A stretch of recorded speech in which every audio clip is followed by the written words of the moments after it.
Assalamualaikum warahmatullahi wabarakatuh. Kami dari kelompok 3 dengan anggota Sinta Puspitasari, Kelvin Ramanda, Sela Wahadania, dan Esther Amadi. Di mana dalam hal ini kami akan membawakan naskah akademis mengenai rancangan peraturan daerah Kabupaten Mamuju Utara tentang retribusi pelayanan dasar. Yang pembahasan pertama yang akan kami bahas yaitu mengenai pengertian naskah akademis itu sendiri. Naskah akademis adalah naskah hasil penelitian atau pengkajian hukum dan hasil penelitian lainnya terhadap suatu masalah tertentu yang dapat dipertanggungjawabkan secara ilmiah. Mengenai pengaturan masalah tersebut dalam suatu rancangan undang-undang, rancangan peraturan daerah provinsi, rancangan peraturan daerah kabupaten atau kota, sebagai solusi terhadap permasalahan dan kebutuhan hukum masyarakat. Selanjutnya akan disampaikan oleh Kelvin Ramada, dipersilahkan. Baiklah, di sini saya akan membahas apakah naskah akademis bersifat wajib atau tidak secara hukum. Naskah akademis berfungsi sebagai bahan dasar bagi penyusunan rancangan produk hukum yang memuat gagasan-gagasan tentang argensi pendekatan, luas lingkup, dan materi muatan suatu peraturan di dalam pasal 1 angka 11 Undang-Undang Nomor 12 Tahun 2011 tentang pembentukan peraturan perundang-undangan menyebutkan bahwa naskah akademik adalah naskah hasil penelitian dan atau pengkajian hukum dan hasil penelitian lainnya terhadap suatu masalah tertentu yang dapat dipertanggungjawabkan secara ilmiah. Mengenai peraturan masalah tersebut, dalam suatu rancangan undang-undang atau rancangan peraturan daerah sebagai solusi terhadap permasalahan dan kebutuhan hukum masyarakat. Keberadaan naskah akademik memiliki nilai yang sangat penting dan strategis dalam pembentukan peraturan perundang-undangan karena naskah akademik harus disertai dalam proses penyusunan suatu rancangan perundang-undangan.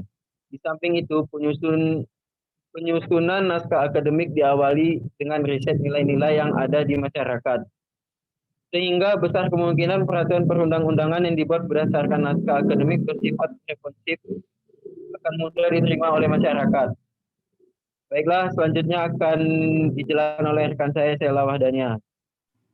Baik, terima kasih. Saya akan melanjutkan tentang permasalahan kedua, yaitu di manakah kewajiban naskah akademis diatur.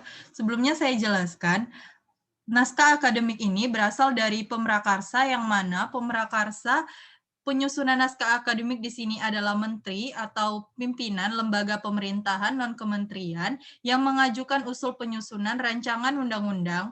Artinya dalam hal ini bergantung pada siapa pemrakarsa naskah akademik itu. Nantinya terhadap naskah akademik tersebut dilakukan penyelarasan oleh Menteri Hukum dan HAM dengan mengikutsertakan pemangku kepentingan.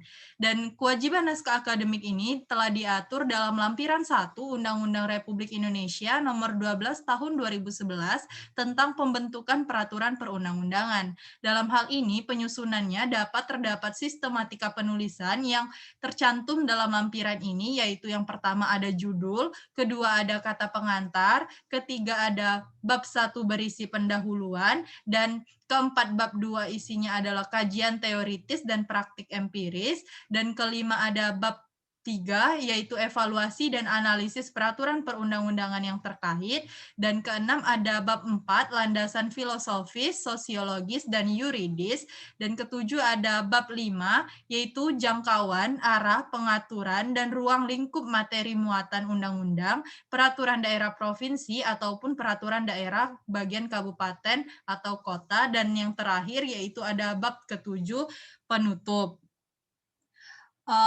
Lalu saya jelaskan bahwa hasil dari penelitian atau pengkajian hukum ini terhadap suatu masalah tertentu yang dapat dipertanggungjawabkan secara ilmiah mengenai suatu pengaturan masalah tersebut di suatu rancangan undang-undang ataupun rancangan peraturan daerah provinsi ataupun rancangan peraturan daerah kabupaten atau kota sebagai solusi terhadap permasalahan dan kebutuhan hukum masyarakat.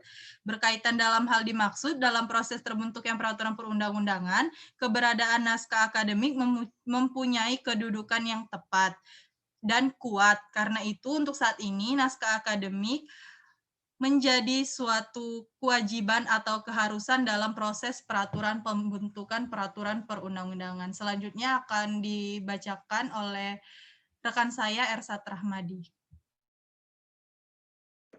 Baik, terima kasih kepada rekan saya Sheila Wahdania selaku rekan kelompok 3. Baik, berikut ini saya akan menyampaikan argumentasi yang telah disusun oleh kelompok kami terhadap naskah akademik ini. Dalam hal ini, pungutan daerah yang berupa retribusi itu diatur dalam Undang-Undang Nomor 18 Tahun 97 yang mengatur tentang pajak daerah dan retribusi daerah, yang sebagaimana telah diubah dengan Undang-Undang Nomor 34 Tahun 2000. Lalu terkait dengan retribusi, Undang-Undang ini hanya mengatur prinsip dalam menetapkan jenis retribusi yang dipungut oleh daerah. Kabupaten diberi kewenangan untuk menetapkan jenis retribusi, selain yang ditetapkan dalam peraturan pemerintah. Selanjutnya, dalam peraturan pemerintah ini menetapkan lebih rinci mengenai ketentuan mengenai objek, subjek, dan dasar pengenaan dari 27 jenis retribusi yang dipungut oleh kabupaten. Pada dasarnya, kecenderungan daerah untuk menciptakan berbagai pungutan yang tidak sesuai dengan ketentuan peraturan perundang-undangan dan bertentangan dengan kepentingan umum dapat diatasi oleh pemerintahan dengan melakukan pengawasan terhadap setiap peraturan daerah yang mengatur terkhusus retribusi tersebut. Dalam undang-undang memberikan kewenangan kepada pemerintah untuk membatalkan setiap peraturan daerah yang bertentangan dengan undang-undang dan kepentingan umum. Peraturan daerah yang mengatur retribusi ini memiliki jangka waktu 15 hari kerja yang ditetapkan harus disampaikan kepada pemerintah. Dalam jangka waktu 30 hari kerja, pemerintahan dapat membatalkan peraturan daerah yang mengatur retribusi.